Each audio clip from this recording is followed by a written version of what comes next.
So guys, with FNCS rapidly approaching, a lot of you guys are going to want to know exactly how to find the best teammates possible for you and your duo. And in today's video, I want to go over the different requirements and the different types of players that you're going to be trying to find based upon your competitive skill level. Now, I really hope you guys enjoy this video. I think that it's going to be a very good summary of how to actually find good teammates in this new competitive season. Let's hop right into it. So I'm going to be going over different sections of what is a good requirement and a good thing to have in order to get good teammates. Basically, think of this video as your Fortnite resume, and I'm going to be explaining what you need to add to your resume in order to appeal to other players, and then also what you should expect of other players to have on their resume. So the first thing that I want to go over is you definitely need to try to get some variety of earnings. Now, a lot of you guys might be shocked at this fact, considering that earnings are actually what you're trying to go for if you are playing competitive Fortnite. However, earnings are actually a lot easier to get nowadays because of stuff like the duo and solo victory cash cups. It's very easy to get earnings because you guys can simply qualify to the second round and then get a win and then easily get earnings. Also, considering the amount of tournaments that there are into different formats such as zero build tournaments, all these different things, you guys are very easily going to be able to get earnings if you do compete at a high level and very frequently. Essentially, what I'd recommend you guys do is try to get at least one earnings in one tournament, and then if you guys are able to do that, that's not only going to build your resume, but it's also going to build your credibility in terms of competitive success. Then what I think you guys should obviously do is put that on your resume for your Fortnite competitive career. I'd recommend you guys actually open up a note document or a word pad, and you guys literally write down everything that you guys have accomplished and what you bring to the table as a duo partner. In this scenario, you guys are going to be able to actually map out what you guys contribute to a team, and it's going to make it a lot easier for you to find a teammate that matches your skill level. Now, the next section is going to be about building your PR. Now, obviously, guys, with the addition of all these easy earnings and all these various different tournaments, PR is actually decreased in popularity and importance when you're actually trying to find a teammate. And considering that Fortnite competitive really has been played heavily for the past 3 to 4 years, PR is actually not as important nowadays because there's obviously going to be a lot of decay and a lot of mass amounts of PR that a bunch of players have from long ago. However, I think PR decay is a very good system because it actually shows how good the person currently is rather than how good they were back in 2020, for example. However, what I'd recommend you guys do is you try to place highly in events in order to build your PR. Make sure that they're current events because obviously if you guys place high currently, you're going to be able to translate that skill forward in current FNCS. Obviously, get lots of PR, try to play as many high PR tournaments as you possibly can. Analyze the format, try to figure out where you have to place in order to get a lot of PR. And then there's going to be 3 sectors of players that I want to go over and exactly how much PR they need in order to get the teammate of their caliber. So if you guys are a newer player and you roughly just started playing competitive around 6 to 8 months ago, I'd recommend you try to build up your competitive resume in order to get around 1,000 PR before you start looking for a very good teammate. And 1,000 PR does sound like a lot to a lot of people. However, it's really not that difficult as long as you play a lot of tournaments and you compete and you try to improve constantly in between them. Once you've built up to 1,000 PR, you're going to be able to find a teammate of your relative skill level, and you're also to appeal to people who are higher level than you because you're actually in the quadruple digits. People who are higher level PRs will actually settle for somebody with 1,000 PR because they still have the base level of experience. Now, if you're a more experienced 1 to 2 year player, I'd recommend you try to get around 5,000 to 10,000 PR, somewhere in between there would be ideal. Obviously, if you've been playing for around 1, 2, even 3 years for competitive, and you haven't gained above 5,000 PR, you really haven't seen too much success in your competitive career. But I'd recommend you try to get current PR that is around 5 to 10,000.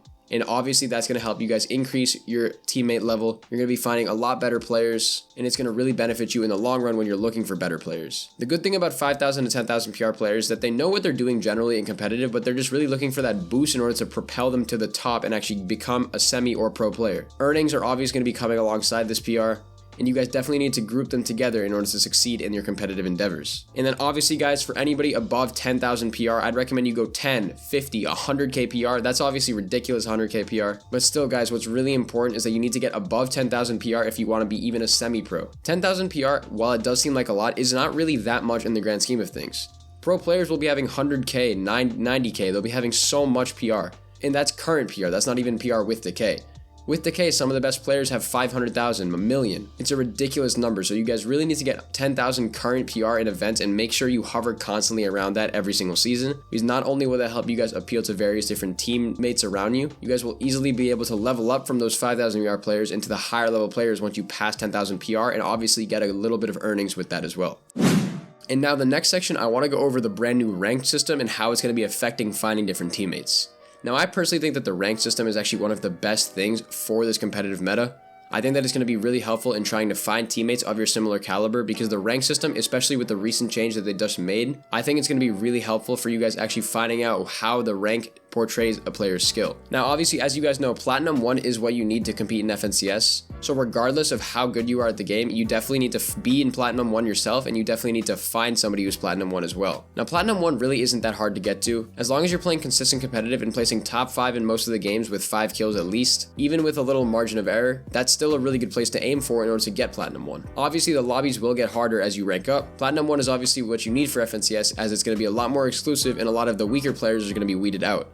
So it's really up to you whether you want to be the weaker player that gets weeded out or you want to actually grind to become Platinum 1 and then you want to compete yourself. And if you're struggling with that, it's really not as hard as you think. You guys can actually watch my rank up video right here. Now, if you guys are a higher level mid-tier player, I'd recommend you try to at least be Diamond. Now, Diamond is where you start to get into that really good caliber of fighting and mechanics. People have really perfected their building and editing. They don't really need to work on any of that anymore. The main gripe here is that you guys don't really understand your game sense as well. Rotations, positioning, pathing, that type of stuff isn't really as popular in this rank. A lot of the people are kind of just crackhead W here's when they should be focusing more on the aspect of game sense. Once you focus on the game sense in Diamond, you're not only going to rank up, you're going to be finding a lot better players. Especially for duos, it's important that you have a very solid player with you. In Diamond 1, especially if you're a mid-tier or even semi-pro player, is a pretty solid place to be. Please consider grinding the game a lot, playing a lot of ranked. Ranked is actually an extremely important game to play, even if it's not a stacked end game like a scrim, it's still an important thing to do. So make sure if you're a mid to high level player, be at least Diamond. And if you're above a mid to high level player, I'd recommend you try to find and yourself be in the elite division. Now, elite is where you start to get to the really good pro players. A lot of pro players will be around there, especially once they start grinding a lot more. Elite, Champion, and Unreal are pretty much the same kind of rank, except the only real difference is just how high you are on the leaderboard. There's a much smaller percentage of the player base in these 3 ranks. If you guys actually compete and you play in events regularly, and then you also play ranked alongside that, elite shouldn't be too hard for you to get into. However, what is important and what does make elite a little bit harder is that people here are not really looking to actually change their mechanics at all, and they have a pretty good understanding of the game sense. The thing that separates other people from the pack is how they're actually able to fight and basically breaking that barrier of being the best fighter in the lobby amongst some of the best fighters in the rank system. That's really difficult. You need to be very mechanically sound. You need to be able to understand how to rotate, how to play. You need to have a lockdown drop spot. You need to be able to understand the entire map. You need to have map control. A bunch of different aspects go into actually placing in elite. However, if you master all of them, you're genuinely going to actually improve and find a very solid teammate. Well, now that I've covered all of the ranks and how they actually are going to be affecting competitive and what rank you should look for depending on your skill level, I want to go over exactly what methods you can actually use to type messages to people in order to ask them to be your teammate. Now, there's 2 messages and there's 2 alternative options that I use a lot. The first one's going to be scrim discords.